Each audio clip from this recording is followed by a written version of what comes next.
Okay, bago tayo umalis, meron tayong medical check-up din. Magpapa-medical tayo mamaya, no, sa Southern Tagalog Regional Hospital. So, may gulo sa Senate, no.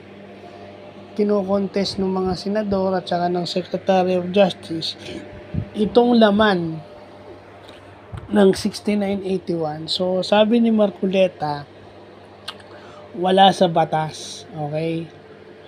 No, yung ibig sabihin pag wala sa batas, he interprets the law as it is. Yung tinatawag na verbal legis o yung word of the law, or yung inclusion of the other,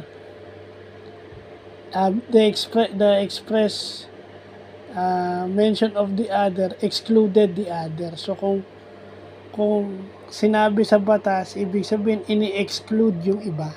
So yun yung sa construction of canon sa law. Pero, okay, ito.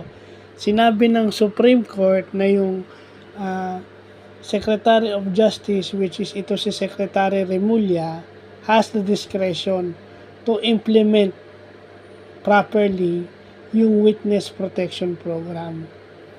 So, kung sabihin ni Secretary Remulla na kailangan isoli muna yung pera, okay, kung kailangan kung papasok ka sa witness protection program if papayag kang isole o i-restitute yung nakuha mong pera. Diba? Yung nakulimbat na pera ibabalik.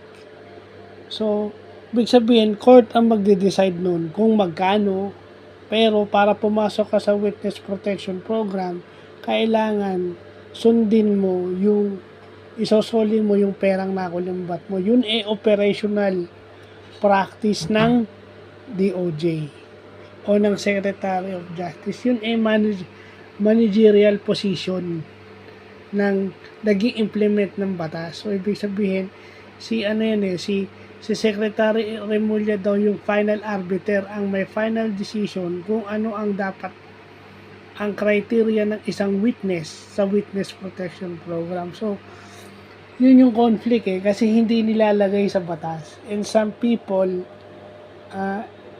interpret the law pero hindi nila ini-implement yung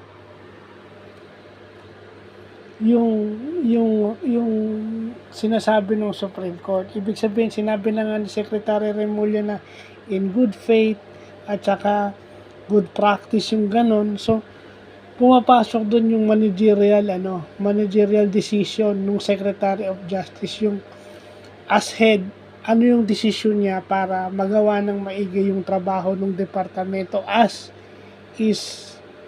bilang head ng DOJ o head ng Justice Department. So yun. Mahirap kasi dito Mahirap yung may mga interpretasyon. Supreme Court yung nagsasabi. Ewan ko kasi abogado to si Marcoleta, dapat alam niya yung mga jurisprudence o mga sinabi ng Supreme Court regarding that. Sa akin lang So, yun lang po.